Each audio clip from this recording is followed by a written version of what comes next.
Bismillahirrahmanirrahim. Assalamualaikum warahmatullahi wabarakatuh. Kita sedang di Jatinangor, kampus ITB Jatinangor. Luar biasa, kita terima kasih pada Indonesia, pada ITB, para pimpinan yang telah mewujudkan sedemikian situ ini bisa terwujud. Situ ini simplifikasi atau salah satu contoh fasilitas bangunan air untuk pengelolaan sumber daya air, Insya Allah ya. Drainase di hulu sana sebaiknya juga dikelola sedemikian sehingga bisa masuk ke situ di sini dengan kualitas air yang cukup baik, dan kemudian tentu dalam pengembangannya seperti juga situ di bagian hulu itu air ini dimanfaatkan untuk water treatment plant ya, yang kemudian digunakan untuk air baku. Demikian, jadi kawan-kawan mahasiswa yang kuliah sumber daya air ya dari berbagai sisi, itu nikmatilah, bersyukurlah kita punya situ di kampus ITB Jatinangor. Ya, ini rekan Hamdan yang pegang kamera ini sedang ngambil tugasnya tentang drainase. Pertanyaannya, apa hubungannya drainase dengan kolam retensi, dengan situ, dengan waduk? Ya.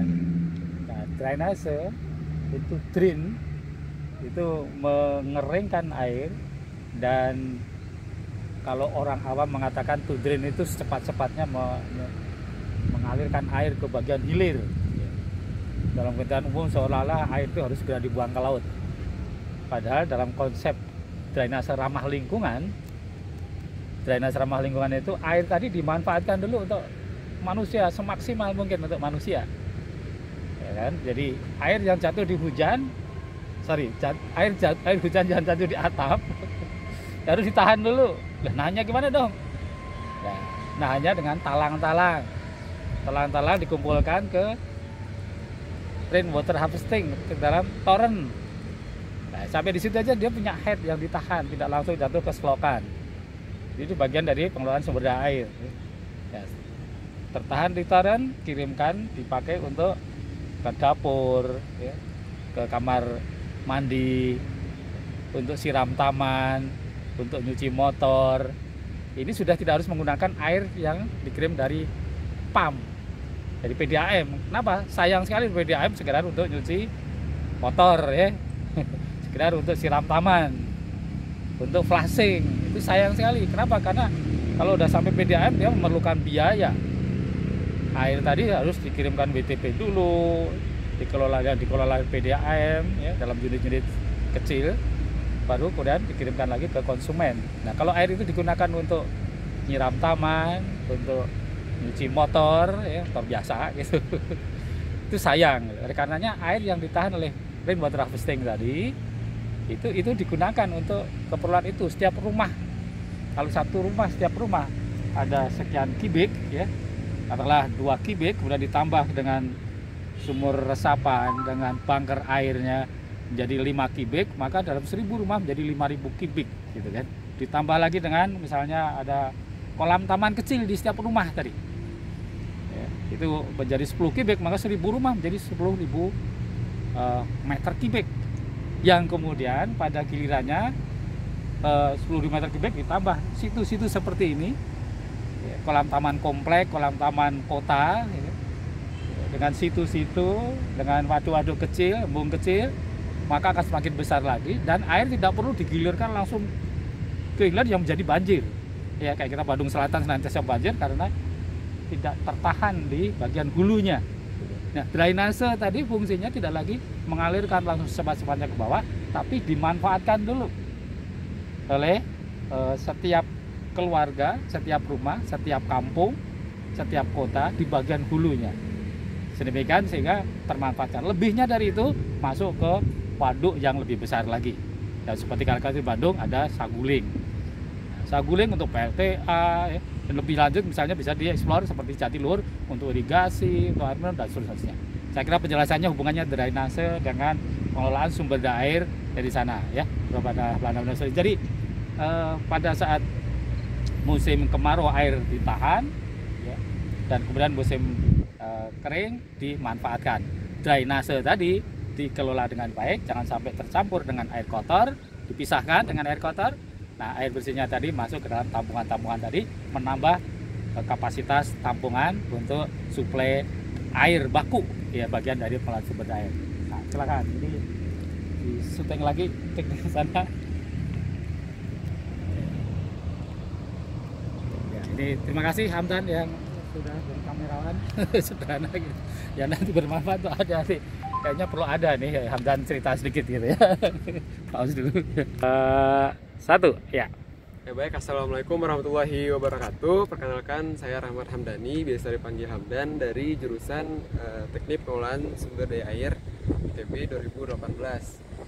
Nah, sedikit di sini saya akan menjelaskan tentang kampus saya di sini di Jatinangor, dan menyambung juga tadi penjelasan dari Pak Agung, keterkaitan antara komponen dari yang sudah dijelaskan tadi, rainwater harvesting,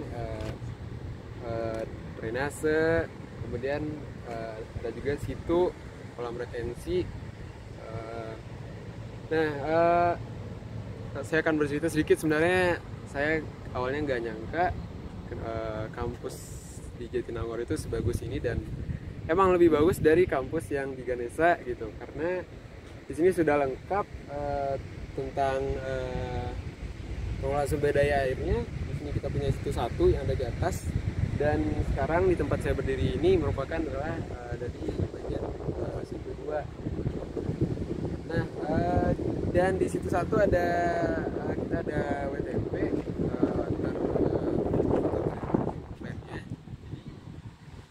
kampus ITB Jatinangor itu sudah memenuhi airnya itu secara mandiri, kebutuhan air itu secara mandiri. Jadi kita tidak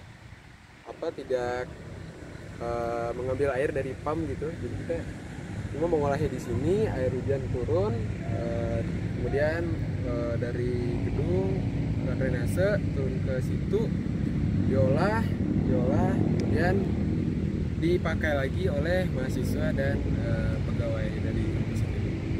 Mungkin itu saja. Sangat bersyukur kuliah di sini karena ya luas dibanding kampus yang di Bandung, dan kalian bisa refreshing kalau kalian lagi stres kuliah karena pemandangannya hijau-hijau, dan mungkin kampus sangat merefleksikan dari kata-kata green campus itu sendiri. Oke. Itu saja, sekian dan terima kasih. Terima kasih Hamdan. Ya, kita biar kelihatan berdua sekali-sekali. Iya. Terima kasih. Selamat siang. Hari ini hari Kamis tanggal 1 September 2022, ya. Pesan dari Hamdan untuk rekan-rekan mahasiswa dan adik-adik penerus generasi bangsa. Bersyukurlah Indonesia. Bersyukurlah kita punya kampus ITB, dan kita bersyukur juga punya kampus ITB Jatinangor yang bisa memenuhi kebutuhan airnya secara mandiri. Ya, seperti kampus-kampus maju di negara-negara maju, kampus memberikan contoh peradaban, ya. Peradaban paling sederhana, kebutuhan air yang utama, kebutuhan utama adalah air. Itu, selamat menikmati indahnya perjuangan, sukses semuanya ya. Oke, selamat siang. Assalamualaikum warahmatullahi wabarakatuh dari Agung dan Hamdan. Dadah. Assalamualaikum. Dadah. Assalamualaikum.